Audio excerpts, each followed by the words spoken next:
You broke your own world records. Gold is lovely, but when you've been the fastest in the world, it was the best feeling ever. Ellie Simmonds! 5-time Paralympic gold medalist. I'm a Paralympic swimmer. Went to 4 Paralympic Games. First one, Beijing in 2008 when I was 13. But I think definitely my career highlight was London 2012. There were games like no other, and especially for the Paralympic movement. When I got that gold medal, it was more relief. And now they're just in a bag in my wardrobe.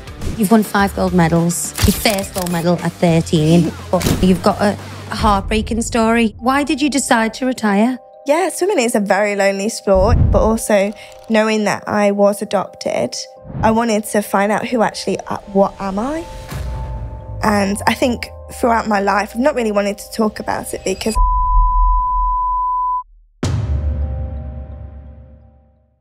Hi, I'm Abbey Clancy and welcome to Exhibit A. I've got an amazing guest today, Ellie Simmonds. Of course, I know who you are, but for everyone else, who is Ellie Simmonds? Yeah, so thank you so much, Abby. I'm really looking forward to chatting with you today. But I think for me, I'm a Paralympic swimmer.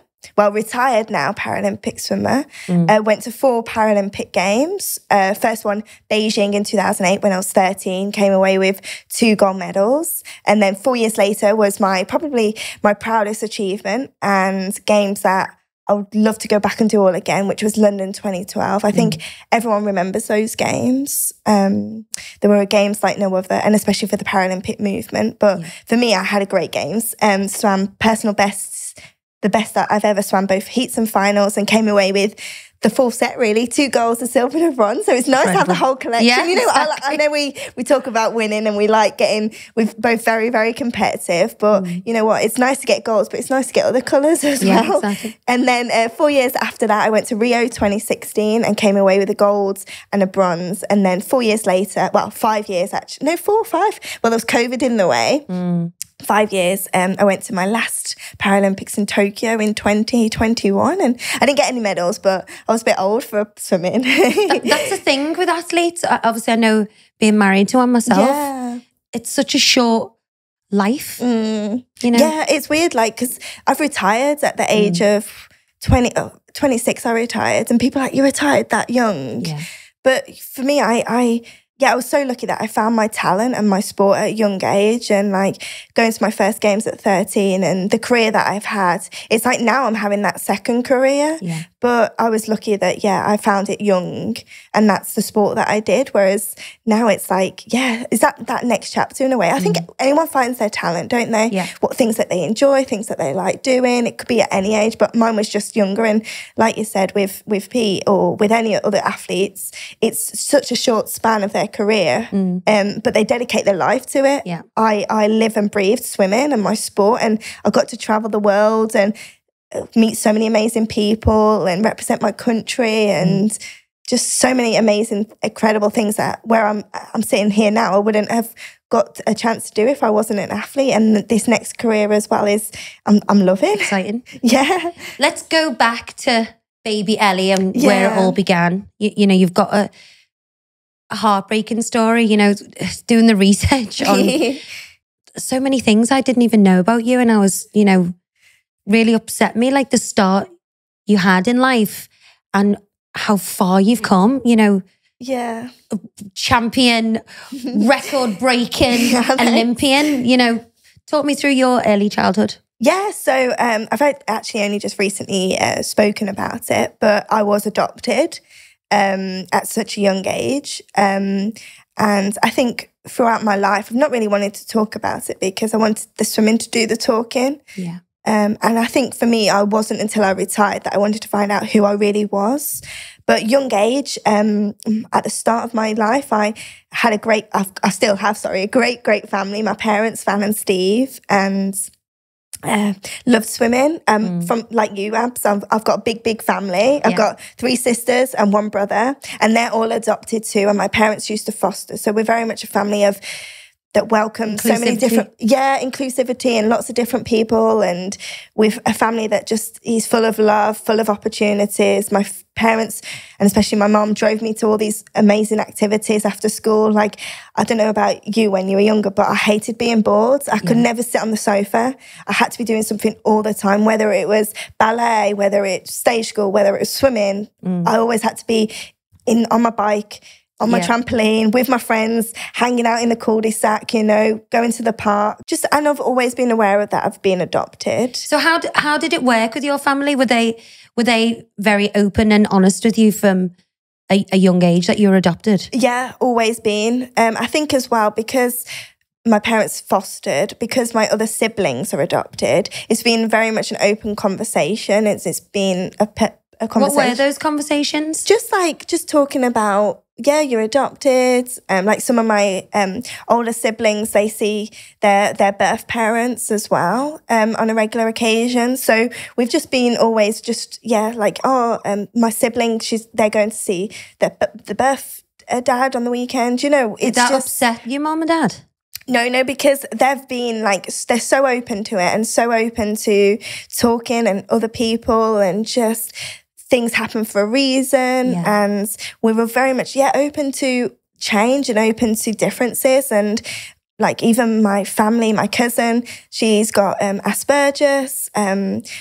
We're a family of all different disabilities. So we're very much just used to being around different types. Like my older sister next to me, Katie, she's got dwarfism. And then Pauline, she's got learning disability. So we're just a family of all different differences. So we're used to just having those conversations that are different. And I think for me, what's helped me is that knowing I've always been adopted. And, you know, even the likes of I watched the story of Tracy Beaker, and she talks about being in a care home and being adopted, being just in a care home and like having an imagination of what her birth mum's going to be. And I always had visions of what's my birth mum like? And even when growing up, I had a booklet, a photo album of what my birth parents look like. I had photos of them with me, you know, and I think just having that someone to see and just having that open conversation. I mean, then growing up later on in life, I'm not just not happy. I think there's a word for it, but I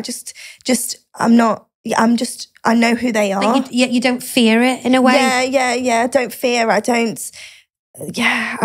I'm not angry or there's not been secrets that they've hid from me for years, because we've always been open to asking questions and stuff. And I've not really asked questions to my parents, but my other siblings have been open to ask questions. But I've always just been so focused and just go. So I've not really had the time to sit down. Incredible people. My parents are. I was speaking to my mum the other day, actually. If I wasn't with them, I wouldn't be where I am today. I wouldn't probably had the time to.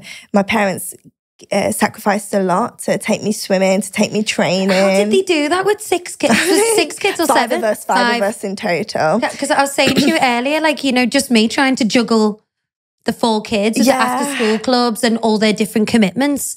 You know, you feel like they're not getting enough in a way, because your time is spread so thin. So for your mom and dad to be driving you all up and down the country and even moving house, you moved to Swansea to... Yeah, we did. Yeah. I don't... For your swimming? I don't know how they did it when I was younger. Again, Katie was doing other things, or my other siblings. So I don't know. I look back and I think I should probably ask them, how did you do it? Yeah. You do that, don't you, for the ones you love? You do. You sacrifice things and you sacrifice your life for giving your children or giving your loved ones the opportunities. And my parents have done that for me throughout my career. And that's what I found weird in Tokyo. And I didn't like Tokyo because they weren't there. I love having my loved ones around me, and they're my comfort zone. And throughout my whole swimming career, I know every competition that I've been to, my parents were there in the crowds. Even though I don't like talking to them, I like just knowing that they're there. They always sat in the same spot at every different pool that I raced at. I knew where they were.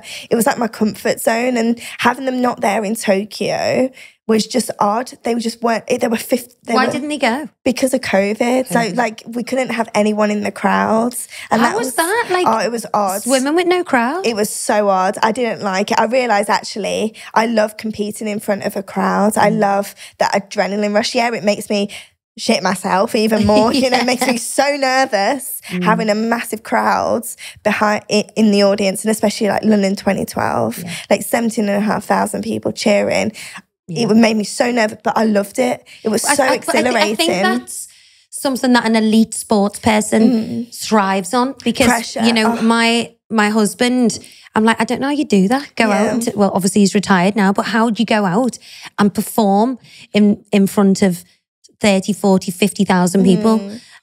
And it's the buzz of it. For me, like we've both done Strictly Come Dancing, and I found that a real challenge with my confidence, because I loved rehearsing in the rehearsal room, but when it came to the performance side and doing it in front of the crowd, I couldn't do it. How did you cope with the nerves? Because I don't know about you, but like I remember standing on the ballroom and like when they announced your name, like there's nothing worse. It was a horrible feeling. The start in life you had, and you know, your disability. Obviously you're not defined by your disability at all, but putting yourself out there on a global platform, swimming, representing the country, but being open to all kinds of scrutiny must have been hard. Yeah, it was. But I think for me now, I'm more nervous about this next chapter, this work on TV, this work, like I'm my worst enemy in that sense. I scrutinise myself every single day. Like, why did I say this wrong? Why did I do that? Like, I'm like, I love it. Like, I'm loving all the opportunities of doing the TV stuff and interviewing. But I go back at night and I'm like, why did I say this? Can't I do that better? I'm like, yeah, there's a saying for it, isn't there? Like, your own worst critic, isn't it? Yeah, and that's me at the moment with this TV stuff. And I'm loving it, and the documentaries and all that. I think, again, that is an elite sportsman's or sports person's mindset. Yeah, whereas like swimming, in a way, I knew I was good at.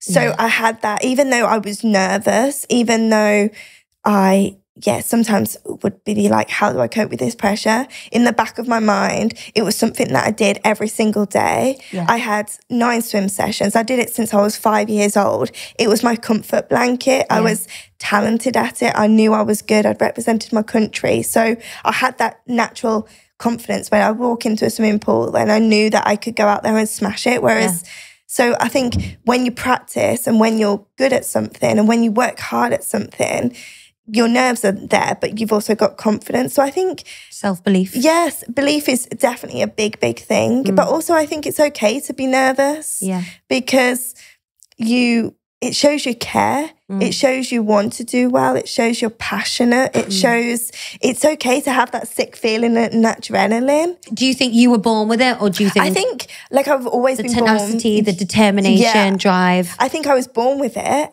I would think I was born with being driven, being very competitive. Yeah. And that's not just in swimming, that's in everything. I've seen you in action. I know, I saw yours come out on Cooking with the Stars too. But I think it needs to be, the whole skills, you know, but also that support team around you to nurture that talent and to drive you and to glide you into that right direction. And swimming wasn't just a sport that I absolutely loved. It was friendship. I had everything. But also I was lucky. I found my talent and I was good at it as well. I didn't realise I was good at it until probably making the World Championships team in 2006. So you were swimming with non-disabled kids, which I've read at times you said knocked your confidence because you were losing. Yeah. So what spurred you on and what made you push on to better yourself and eventually be spotted to represent Great Britain? So I think for me, when I was younger and when I was training with non-disabled children and competing against them, like you said, Abs, I wasn't doing well. And I think in a way that made me work harder because I wanted to... That would put people off, wouldn't it? Yeah, but I think again, my drive, my personality is I want to be like them. Yeah. I want to keep up with them. So I was just like so determined that I worked harder and harder to try and go up to the next level with them and be with them and compete with them and stuff. And I wasn't winning. But I think my changing point, what changed my life was watching Athens 2004 Paralympics as a 9-10-year-old sitting on the sofa and seeing people like myself with a disability on TV.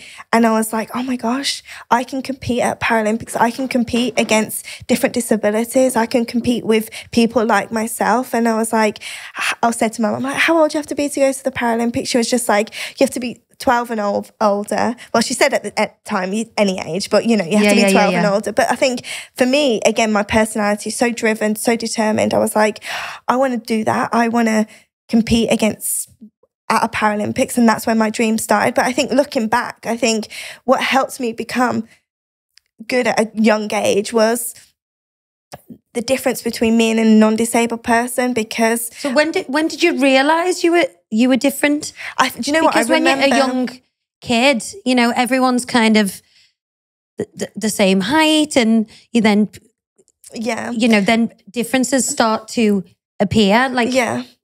I was in primary school actually, and I was playing in, like, you know, when you play hide and seek in a playground. And I remember I was the seeker, and I remember like being in the corner seat, like, you know, counting down like 1, 2, 3, 4, 5. And like I just remember being like, I'm different, aren't I? Do you know when you were like a kid, you're like, just talk to yourself. I remember it's like, oh, I'm different. Like all these people can run really fast and like are tall. What's different about me? Like, and I just remember then going home and saying to my mom and dad, like, why am I small? Like, what's different about me? And they just answered, you've got dwarfism. Well, I've got achondroplasia, it's a type of dwarfism. What does that mean? So it just means that I've got like a genetic gene that just means that I just don't grow. So my torso is average height, but my limbs, like my arms and legs, just don't grow to the same as a non-disabled average height person. But it means that, like, I've been really, really lucky that apart from I've had operations on my knees for the bowing of my legs, a lot of people with dwarfism have like shunts in their back. They have like ear issues, back problems. I've been lucky that throughout my life that I've not had that so far. But again, it means that like I can still do exactly the same as everyone else. Yeah, I've got stools around my house everywhere. I've got pedal extensions in my car, but I can still do absolutely everything. I might have to do it in a different way, but I can still do it. Like you saw in Cooking with the Stars, I had like stools everywhere and they were lethal because I kept tripping off. I know. But like, and I think it's so, I think if likes of myself or so many other people talk about being different, it helps children be known that they're going to be okay. Because I think even tall people, even non-disabled people, you know, he kind of he nearly quit football because, you know, the opposite end of the spectrum, he was getting such abuse for his height. Like he should be in the circus. He's a freak, and I didn't know. Like I've been with him 20 years. I didn't even know some of this stuff that had been said about him, and he's kept this in. And I saw all these headlines, and it wasn't one. It was years, weekly, like to the point where he wouldn't even leave the house, you know. And I don't know how he carried on and again came to represent his country. And, you know, people do see him as a role model, and, you know, amazing. Being different is a positive thing. I think it's similar because, and I think it's getting better and better, but there's still times when even I've had it where I've had people like a couple of years ago actually, like maybe, a couple of years ago where I had it on the street. So I was walking at the Trafford Centre. Actually, God, I've been there for years. I love the Trafford Centre. But I had like two guys like walking behind us, and they had their phones out and they were FaceTiming someone, and they were like, let's flick the camera, like look at what's in front of us, and there was like laughing and laughing. But it still happens it still happens now to people on the streets, that people are getting filmed and laughed at. What do you say? Do you say anything? Do you know what? I feel like sometimes I don't say anything, because sometimes I feel like I probably should say something, but then sometimes I'm like, you know what, if I react, if I say something, it's like a laughing stock for them still. Like that's what they want back. You know, so I think to myself, like so I try and think confidence-wise, stand tall, like I've achieved what I've achieved, you know, like that's just me thinking that. But it still needs to, like, education, it still needs to change. And even like in the media, you see it even on socials, on Instagram, on people comment horrible stuff. And even though there's that one comment, you still attach yourself to that one comment. Whereas if you've got 20 positive comments, you will still dwell on that negative one. But I actually don't know why it's allowed. Yeah. You know, it's like when I was... But even people having the ability to say it, you know, do it. Like, you know, like what goes through their minds to actually want to say and hurt someone? Because I know that you say to yourself, oh, you've got loved ones around you, but you're still, that one comment can hurt people really, really bad. And it can, like, when you go to sleep, you think about it, even though you've got your loved ones around you, you can still focus on that one comment, and it can really knock your confidence and get you down. And like, I know there's so many people with dwarfism or all different disabilities still are sometimes quite scared even to go out and about because they get laughed at. And still, even in 2024, and even my ITV documentary where I find about myself and my adoption, and I look into adoption and disability, I found that my birth mum, even nearly 30 years ago now, got the information saying about a person with dwarfism was seen as the circus.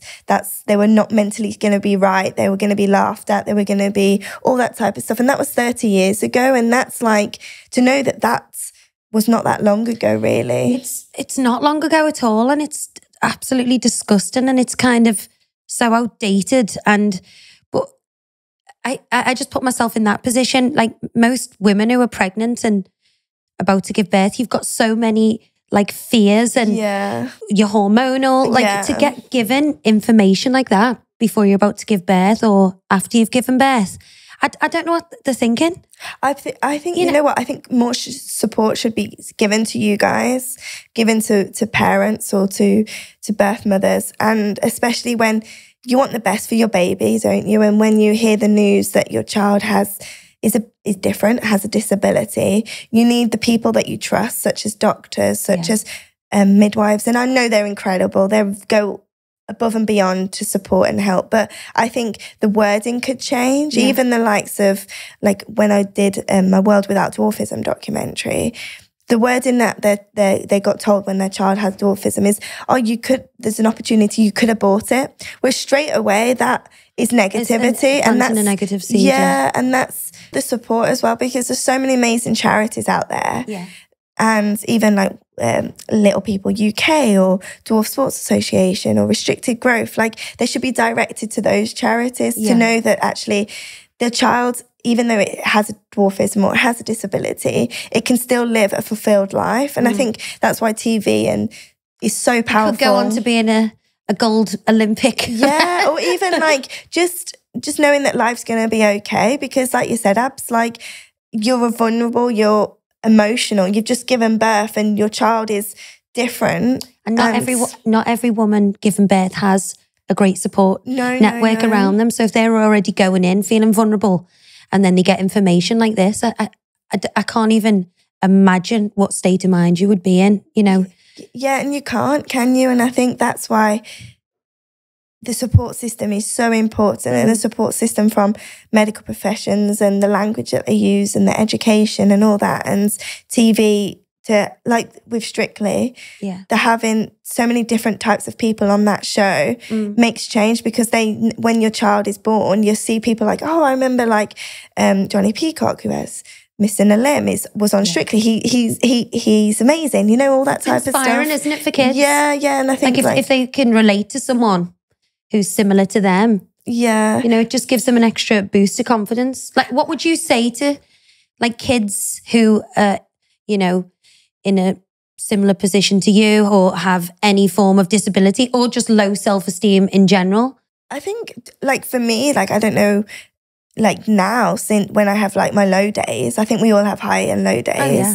And I think when I was an athlete, like what kept me going was my support team around me, my friends. You know, I used to get so motivated to go to training because I would have like laughs with my friends and banter. And even when training wasn't going well, I had those people around me to keep me going. And like now I still use my friends, but also like writing things down of like the positives, you know, like the simple things, like, oh, sun is shining today, like it makes you feel happy, or just calling people, calling someone that helps you, makes you, lift you up again. And I think just doing those little things to make you happy, whether it's writing things down, whether it what's on your mind, whether it's the 3 things that make you, the simple things that make you happy. I'm thankful for things, whether it's being okay to feel low as well. Don't worry about, like, there's so many amazing charities and support teams around you that to reach out to people and to tell people that you feel low. But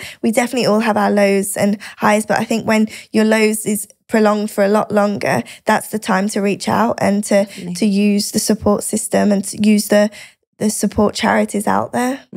So going back to the swimming, you're 13 years old. You've been asked to represent the country and compete at the Olympics.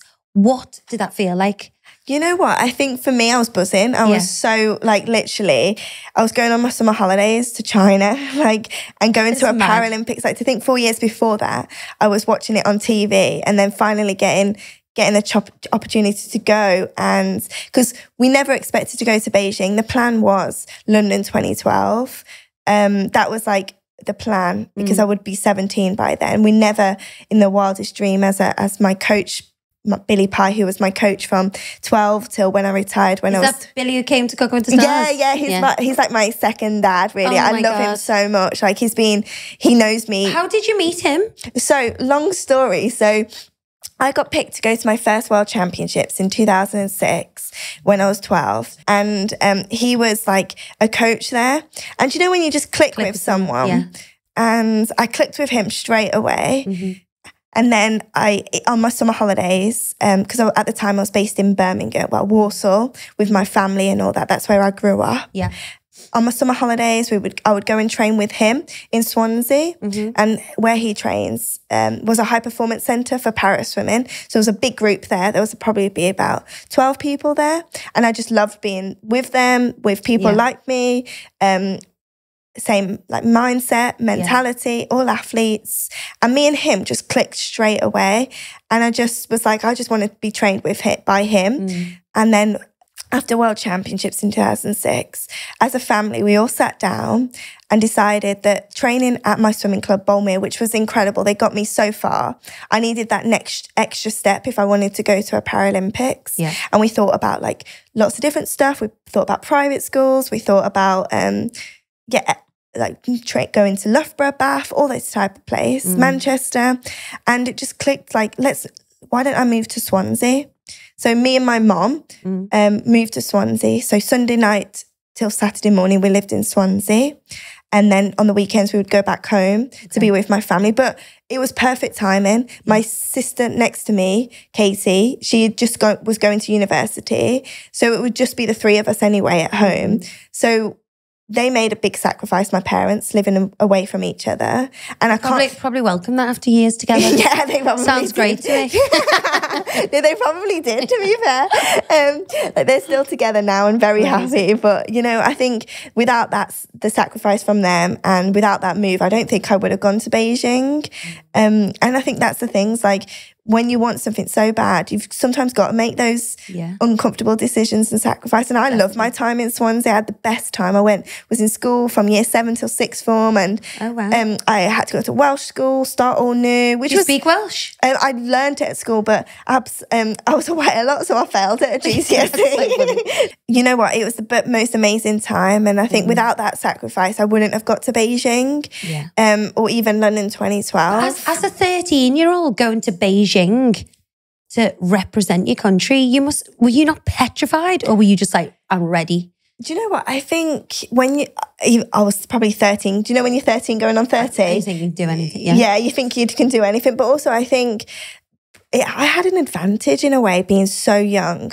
Because I think for me, it was just going on a summer holidays. It was just being with my friends for a summer. Do you know, I never really actually thought to the extent of how big it actually was. I didn't think of pressure. I didn't think of anything. I was just going out there to swim as fast as I could. How do you deal with pressure? You know what? Later on in life now, I find it a lot harder. When I was an athlete, I think I love the pressure. It definitely got to me as I got older. But when I was young, and especially like London, Beijing, Rio, I quite enjoyed the pressure. I looked like it drove me. But now looking back, I think to myself, how did I cope with London 2012? because of all the amount of pressure on our shoulders from like the crowd, from the home expectations, the national governing body. Everyone was expecting me to win the gold, and even before I'd actually done it. But I don't know how I did it. How does that feel when, you know, people are expecting you to win? Do you feel like, you know, a lot of weight on your shoulders, that you can't let people down, you can't let your fans down, you can't let your country down? I felt a crazy amount of pressure on my shoulders. Like, I don't know how I did it, and I wish I did. I wish I knew how I did it, because then I could use it now. Because again, the support team around me was huge, like with my parents, my coach, Billy, my friends. I had a great training group, all Paralympians, all gold medalists. So being around those really helped with motivation, and having a good life balance as well. Like, I was going to school, so it was quite nice to get away from it mentally, have a bit of a break. But I don't know how I did it, and I wish I really did. Like, I remember... I don't even remember how I did it. And it annoys me, because I'm like, I would love to still know. I would have loved to have known. But I think I was 17, again, still quite young, it was quite, You're still a kid at 17? Yeah. And I think looking back, I think that's why after Rio 2016, which was my third Paralympics, I had to have a break from the sport mentally, because swimming is a very lonely sport. It's not one that you can chat to. Well, you can chat on the sides at the end, but actually when you're doing 200, 400 meters, you can't talk to anyone. So in a way, it's nice because you are in your own mind, but also it's sometimes your mind can take over and really question things and stuff. Whereas for me, I think what I learned from swimming, the discipline, was being organised, because especially when I was at school, and with the it's time-consuming sport. I had to pack my bags the night before for both training in the morning, a day at school, and then training in the afternoon. So I had everything laid out, all organised. So I knew, like, I would give my mum, like, this is my swimming bag in the morning. This is my bag that I need to... And you did that as a kid? Yeah, and I think because, one, that's me anyway. Like, I'm super organised.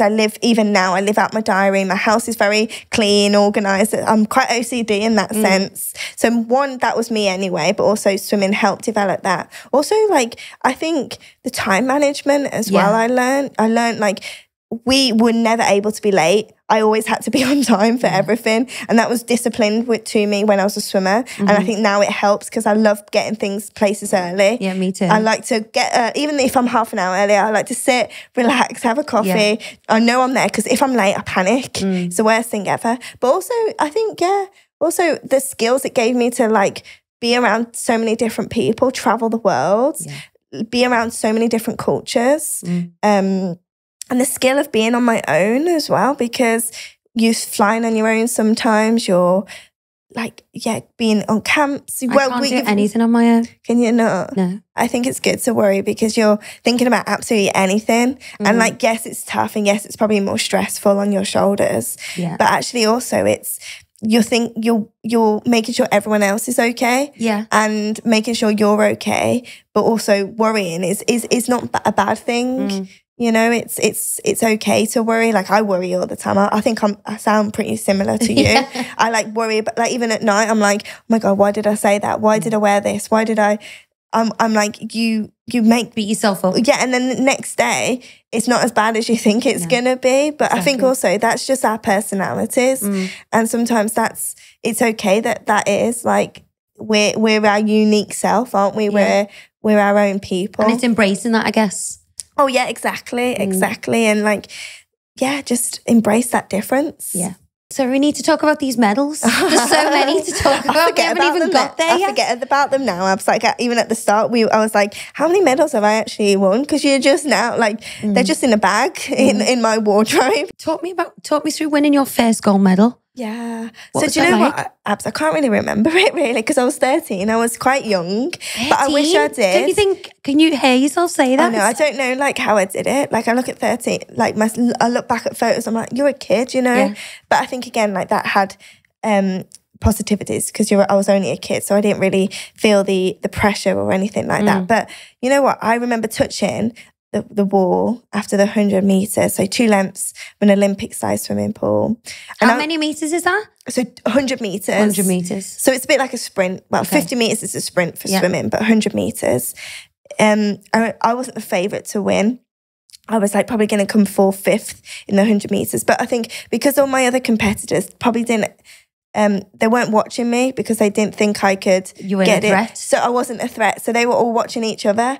And I looked back and I was like, I came in, they were all watching each other, and I just somehow just put my little gear up and just went and touched. Oh my God. And they were all focusing on each other, and I touched first. And I remember touching and just like, I looked at the interviews, I think it was like with Claire Baldwin actually, just crying my eyes out because I'd finally I had achieved my dream. You know, we all have dreams, but you never think you're going to achieve it. And I never thought 4 years later after watching Athens 2004 that I would achieve my dream of getting Where'd you go from that? You're 13. You've got the ultimate goal, the gold medal. Where'd you go from there? 5 more? The will, the competitiveness to want to do it again and again. And again, 4 years later was London 2012. So as soon as we touched down on the plane from Beijing, the countdown was on London 2012. So with the sponsors, the media, the hype for that, it was just the buzz. That's 4 years. So you're training 4 years for the next Olympics. Are you doing any other competing in the meantime? Yeah. It's not just every 4 years. We have Europeans, we have World Championships, we have World Series. We're racing all the time pretty much. And we're away a lot as well, training camps and stuff, which is so that's what I miss, getting a tan all the time. But even when I was swimming, I had a hat line all the time and goggle marks and but I loved having a tan and swimming outdoors and swimming in the sun is just the best feeling ever. Yeah. And then, coming to the UK and having the whole country cheering you on. Was that your proudest moment? Oh, exactly. London 2012. And I think London 2012 wasn't just the home games, but I think Paralympians were finally, the perception of the Paralympics and the Paralympians, it changed. Yeah. It took that next level. We were seen as finally professional athletes, and what London 2012 did, even now, I speak to French athletes who are gearing up for their home Olympics and Paralympics. They're still asking, what did London 2012 do for the Paralympics? And they're asking for advice and stuff. What did it do then? Do you know what? We were finally had crowds and tickets were sold. Yeah. We had the sponsors that we've never had before. We had the support. We had just the perception. So just getting recognised as professional, an athlete and not being defined by whatever disability. Yeah, no, exactly. And the likes of Channel 4 and even The Last Leg is a show that's on Channel 4 that came from London 2012. It's still seen as on TV now. Do you know, I think the awareness of disability and the change of the Paralympics and the Paralympic movement was just blown to an extra level of proportion. That's amazing. It was incredible. And that's how it should be. Yeah, it should be. And it's finally getting better. And it would be great if it was on TV more. It's not just every 4 years. We have World Championships, we have Europeans, we have all different competitions and events. So it would be good if it was on TV more. But you know what? It's getting better and better, and there's always room for improvement with anything. So you not only just won gold medals, you broke world records. Gold is lovely, but when you've been the fastest in the world in that event is great to have. Yeah.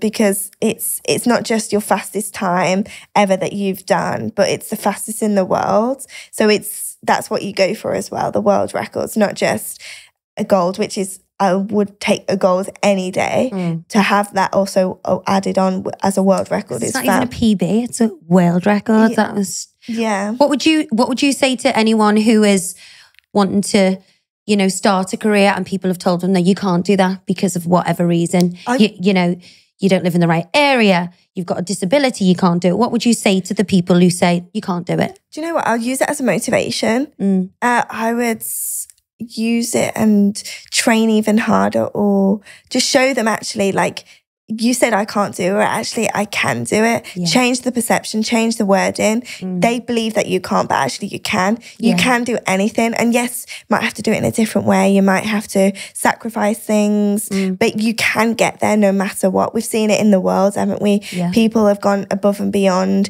even with refugees who've competed at an Olympics and Paralympics. Yeah. They've done it in so many different environments, you know, that you can do it. So use that as a motivation and use it like they don't believe you can do it, but actually you can. You've won 5 gold medals, your first gold medal at 13. But what was your career highlight, would you say? Oh, I think definitely my career highlight was London 2012. The first gold medal at that event, the 400 meters freestyle was my first race. And I had a big rivalry between myself and an American. Going into those games, I was in a way the favourite because I was British, what I'd achieved 4 years previously in Beijing. Yeah. But actually, I wasn't the number one favourite going into it. So the American, Victoria Arlen, and that's quite a good thing about parasport is anyone can become disabled overnight. And so you never know sometimes who you're racing because of disability and people get injured, have accidents, which is it's incredible for parasport and for people just to get involved in sport in general. But Victoria went at her US Paralympic trials, broke the world record in the 400 meters freestyle. And I was the world record holder. So she broke my world record and I was devastated because, you know, when you're like the favourite and you're like, I've got all this pressure on my shoulders. People expecting me to get this gold and now she's gone and broken the world record. I've never raced her before. But you know what? So you never crossed paths before? No, because she'd just come on the scene. Okay. Because she had an illness that made her paralysed. She wasn't a non-disabled swimmer before, so she raced it competitively swimming before she became disabled. So she had all that ability.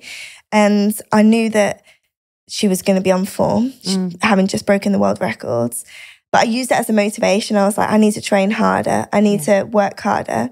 And it will be going into those Paralympics and those 2012 games. With paraswimming, it's all about classification. So it could be seen as confusing for people on the outside, but you have 1 to S10 classification in swimming. So S1 is is impairment. So the higher the number, the lower the impairments. Okay. She was an S6, same as what I am, an S6. And going into London 2012, she was classified in one day, classified out the other. So I found it quite hard because I didn't know whether I was racing her or not. Oh, God. But actually, the day of the competition, the 400 meters free, it was like day 3. She actually was competing. So I knew that I had to step up my game. And it was a big race between me and an American and Victoria. And it was head to head all the way. And actually, for the whole 400 meters, so 8 lengths of the swimming pool, I was trailing behind. So I was losing. That last 50 meters, I stepped up my gear. I don't know how I did it, but you know, that will to win just comes out, that extra red zone, that just something, I wanted it so badly. It just came out. And that last 50 meters, I gave everything I got and I touched first. And it was the best feeling ever because I'd got that gold medal. And I think compared to Beijing, it was emotion, it was excitement, it was all that. London 2012, when I got that gold medal, it was more relief because of all that pressure on my shoulders. And I finally was able to have that gold medal around my neck. God. And with all the sponsors and all the pressure, it was done. But definitely that rivalry between me and an American and Victoria I loved it, but it was tough as well. But yeah, it was a great race that I'll never, ever forget. And the crowd, like 17,500 people cheering and singing the national anthem. And I had friends and family that had never, ever seen me swim before were there because it was 2012 and because it was London, they were able to come and watch me. It was just a games that I would go and do again and again. So after Beijing, you got the MBA. I did, and you were the youngest ever person to receive one of these. Like, what an incredible achievement. Yeah, it was. Like, to be honest though, Abs, I didn't even know what an MBA was. What is an MBA? Tell us. So like I remember, it's an honour from the Queen. It's called the Member of the British Empire. So individuals, if they've done something for whether it's sport or education or whatever field it is, they get an honour from the Queen. Wow. But when I was young, especially after Beijing, I got the letter through the post. I remember I was like, Mum, what's this? Like, it's a letter from the Queen. Do you know when you just don't know what it is? So I tossed it from side and she was like, oh my gosh, Ellie, like it's an MBE, it's like an honour. I was like, oh, brilliant. Like, do I get to go to Buckingham Palace? That's what I was more excited about, getting dressed up. But you know what? It was an amazing honour and it was an amazing day going to Buckingham Palace and to meet the Queen, who at the time was the same age as my grandma. So for me, it's like just talking to my grandma, and she's so wonderful. And she was just put me at ease, because I was really nervous, because you get told to all these like things of like not showing your back and being like saying Her Majesty and all these things that you have to say. I was really nervous. I didn't want to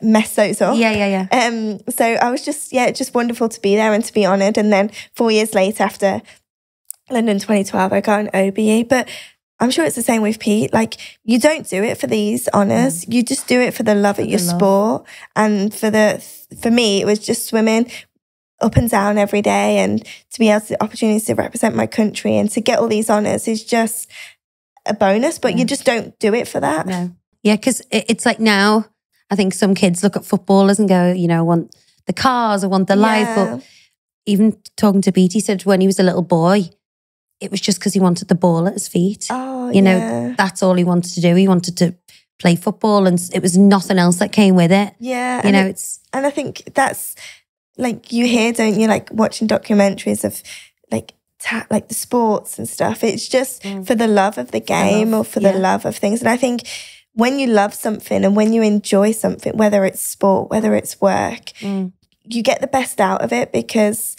you want to be there, you want to do something, you want to do it to the best of your ability. And I think I've been lucky that I found my love of my sport and love of what I've done from such a young age. But you find it at any age, and it could be anything. It could be sport, it could be going out for a walk. You know, you see train spotters, they love doing that. Like we all have things that we love to do, and I think it's so nice that everything's different and everything's unique. I agree. So after you got your MBA, then it's Beijing, you've got more medals, and then you decide to take a year out. Why was that? So Rio, I took a year out because going into the sport, we had an individual on the team that was, just didn't treat us right, really. Just didn't, wasn't a great individual. And it really knocked my confidence. And like, I was the skinniest I've ever been. I was weighing myself every single day. I was like just drained from it. You know, when you walk into a pool, which normally, like I've said, I love doing. And that's your comfort zone. Yeah, and you're told that you're not, like, you get told that you're not good at it and you knock your confidence. And it's definitely affected me now. Like, speaking to my best friend the other day, like, it still sometimes affects me when you have an individual that just puts you down all the time, and you just, you're not treated right. Like, I've learned a lot from it. I've learned that you should never get treated like that again. And next time, like, I wish, looking back, I did stand up for myself and my teammates. But when you're in in the bubble of it, you can't, because there's something that just, you can't. You're just so, it's just, I don't know what makes you can't, but there's something that is controlling. But I've learned that, like, if anything like that happens again, to stand up for myself. But I just needed an escapism.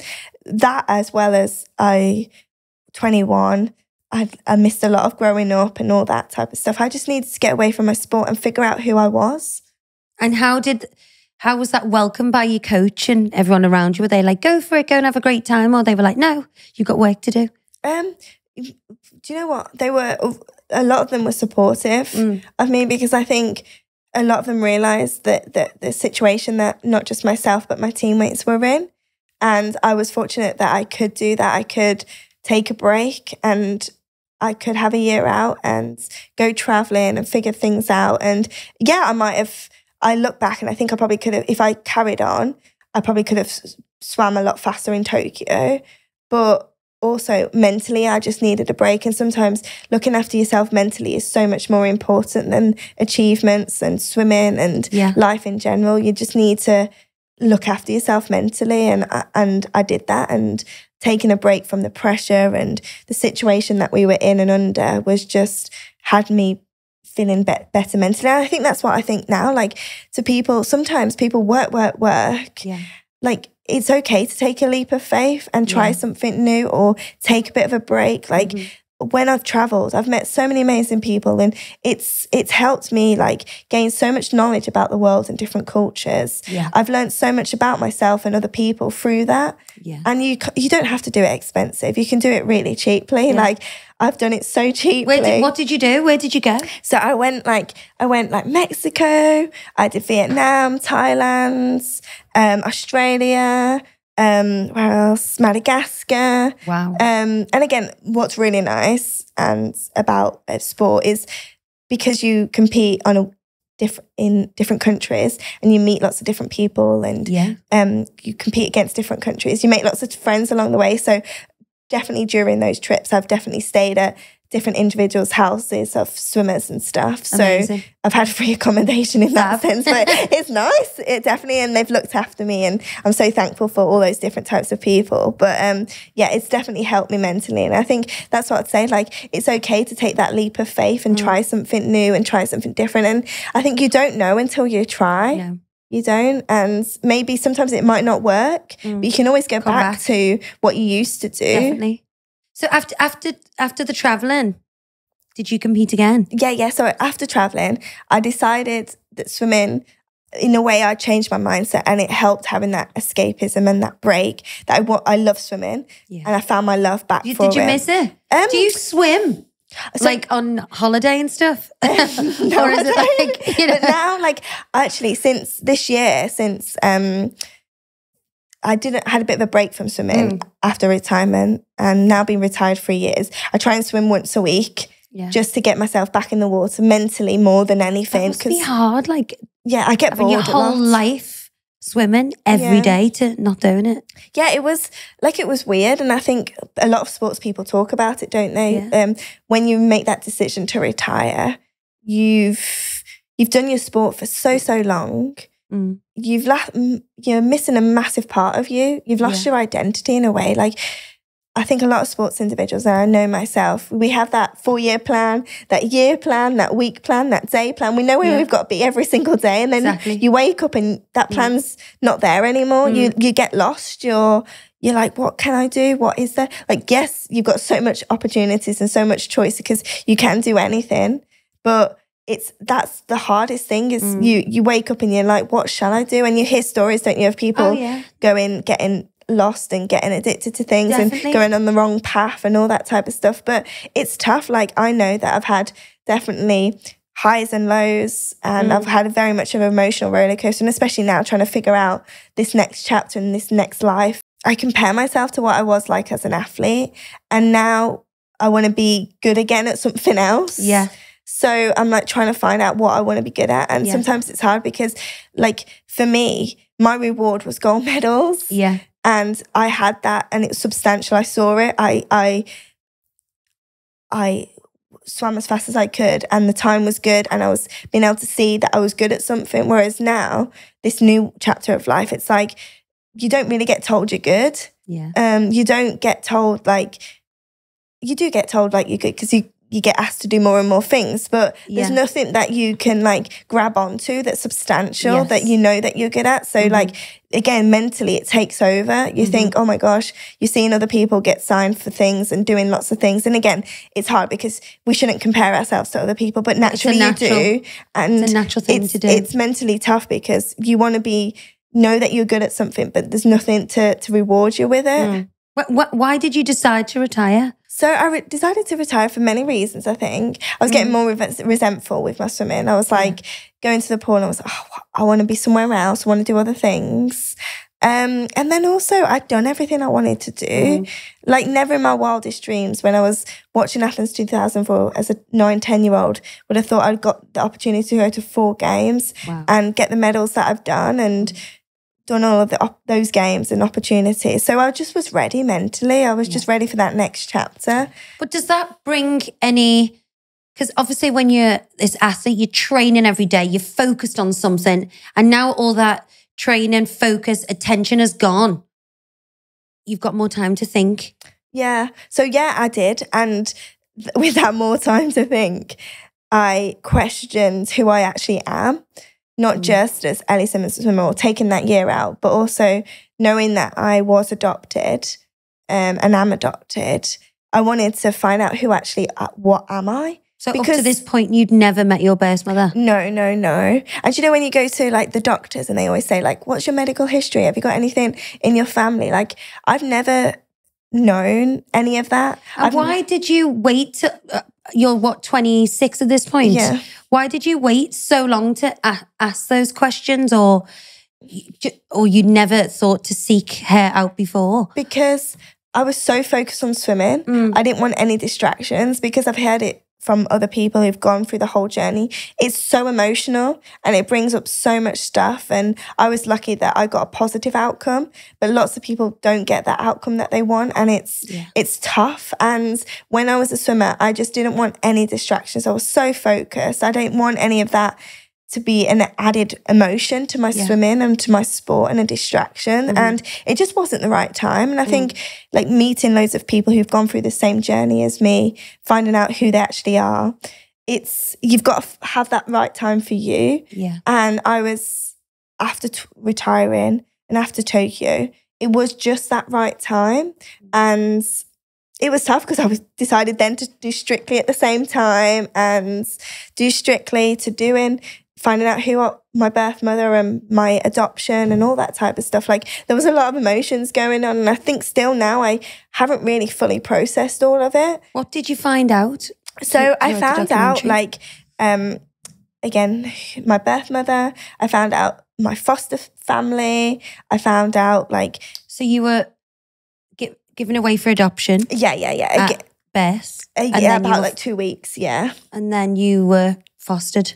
Yeah, so fostered and then adopted. So yeah, I found out that, like, again, what my mom had gone through with finding out I had dwarfism, and again, that letter that she received, and also, again, the emotions of finding out I've got siblings, and finding out like my birth father, and I've not met him yet, but finding out all the other things like that. And it just brings up a lot, and the questions that I had. And I was very fortunate I got to meet my birth mom, and like I was so nervous, so nervous. Because did you not feel like resentment, or? You know, people have asked me a lot about that, but actually I didn't. Because I think I've got such a solid family, and my mom and dad and my siblings are my family. Yeah. So I've got them, which I know a lot of people who've gone through the process, it's caused a lot of upset for them, you know, but I'm so thankful that I've got them as my supporters. And like, even now, I couldn't do anything without them. And they were supportive throughout this journey. So there was no resentfulness or anger or anything. And like, again, she did it for the reasons of many reasons. She wasn't just, What was the first thing you said to her? I was just nervous. Like, when we met each other, I said to my like support worker, Glesney, I just want to meet her for 10 minutes. That's all I want to do. Like, I just want to like, just see her for 10 minutes, just see what she looks like where have I got my hair from, where have I got my eyes from, what is there any looks? What's like have I got any of my traits from them? Did you have the same eyes or hair, or? Yeah, both. So everything, like, it's like weird. And that was like the strangest thing, is like everyone else knows growing up like where they've got their things from, whereas I've never had that. But seeing someone who looks like you, it's mind-boggling. Like, I can't stop I couldn't stop staring at her, because it was like I was looking at myself. It was really odd. But like, she was very chatty, like bubbly, like similar personality, so lovely. And again, we just not like got on like a house on fire. Like, we ended up chatting for like 5 hours, and we had to like stop it because of time, because we didn't realise. But like, there was like 28 years of catching up to do. And like all that type of stuff. But like, I still love my mom and dad. Like, my mom and dad are still my mom and dad. That's incredible that was a positive experience for you, because as you say, it's so different for everyone who's in a similar position. You know, you don't know what you're going to be faced with. Yeah, you never know. And I've met so many people that sadly haven't had, like, my birth mom said that she didn't change her name because like she'd moved on from my birth dad, but she didn't change her name because she knew that eventually I would find her, so she wanted to keep that open. And did she ever try and Did she know who you were? Did she know that so she her daughter was Ellie Simmonds? Yeah, so she did. But again, super respectful of her is that like she didn't want to bother me mentally and left me do my thing and stuff, and always wanted me to be the first individual starter of that finding and conversation, because she said that like it just in case like it would upset me and all that. And I think again that's super respectful, because she could have gone to any of my competitions or any of my media newspapers or anything. But throughout this, and like even being respectful, like she didn't want to be on camera and all that type of stuff, which I totally get, and I supported her of that, because it was nice that it was filmed on the documentary ITV. It's incredible, the documentary. Oh, thank you. Finding My Secret Family. Like, it was definitely emotional. Like, I watched it sometime. Like, the other day I was at an awards event and it came up on the screen and like it got me emotional. Yeah. Like, and I don't know why. Like, it still does. And I think one of the reasons why I wanted to do it was just shine a light on adoption, because again, adoption and also disability in the care system. Well, is it 40% of kids in care in the UK got a disability, I read? It's like, definitely, I think it's a high number. And like children with a disability are seen as harder to place. Like I remember following social workers and with the documentary, and we looked at the database and say there was 1,000 families looking for a child.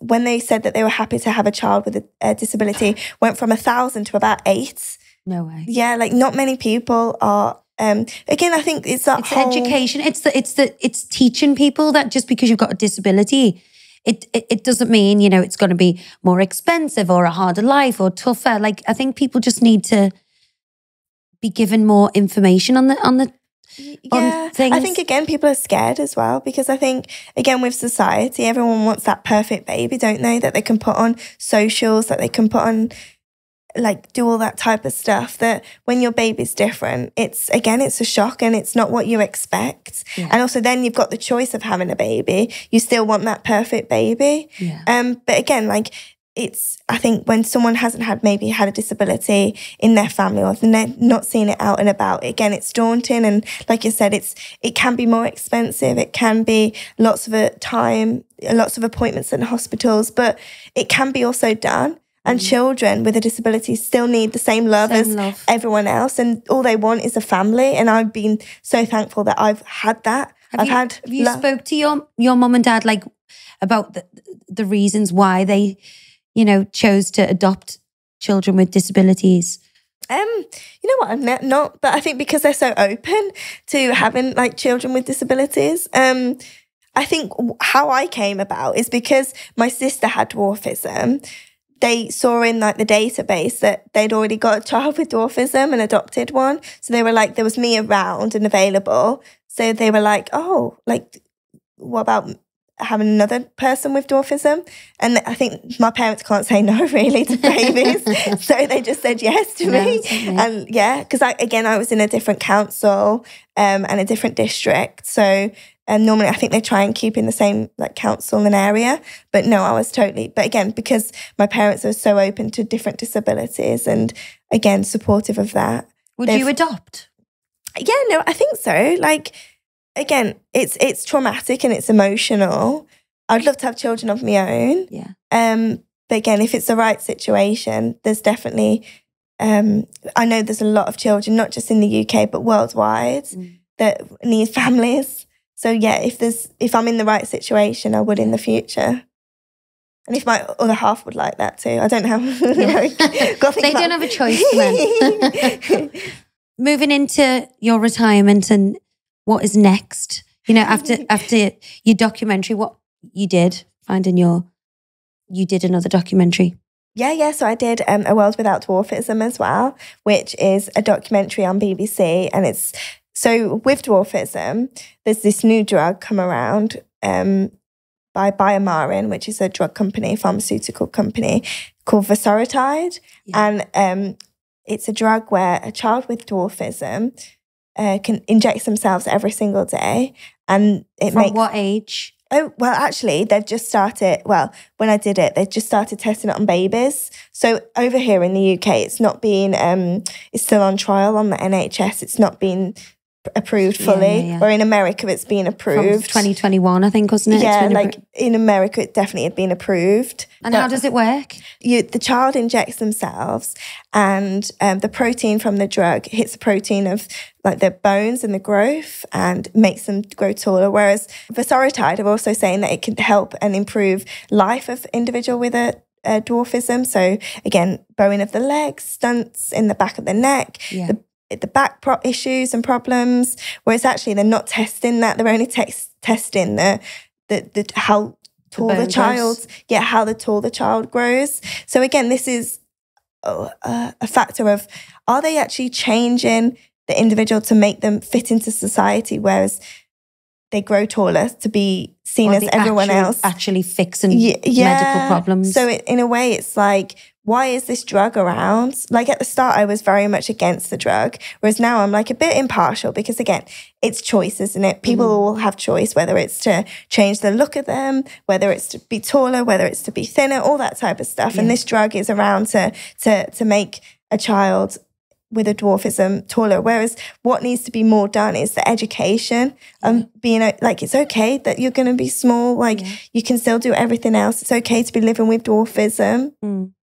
And again, it's education on society that it's okay to be different. You don't have to fit in. Yeah, and be taller to be like everyone else. Until you're in that situation where you've got a child, you want the best for them. Yeah. And we're all individuals. We all make different decisions for the best thing for our children. So I understand totally if the parents have chosen to go on the drug, but it wouldn't be my choice.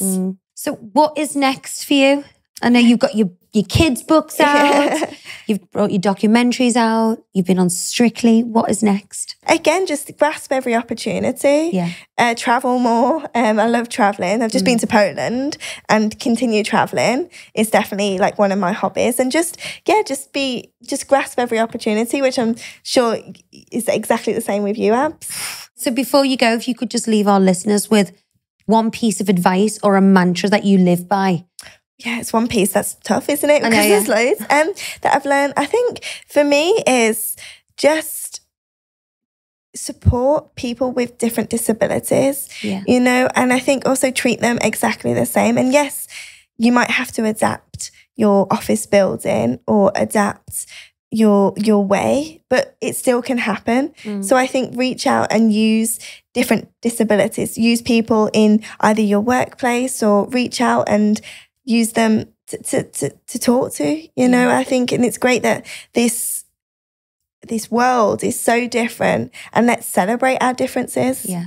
And it's okay to ask questions and being inquisitive and and I think if we don't ask, you don't know. And I think like I'm more than happy to be the ask those questions, to be the answerer to those questions. Well, you go into the schools and do all your chats. And I think again, it's just being open, and just education is definitely massive. It's big, and there's so many support systems out there for people with different disabilities, and some amazing charities. So don't be afraid to reach out. Well, thank you. No, thank you very much. You've been amazing. Thank you so much. Thank you.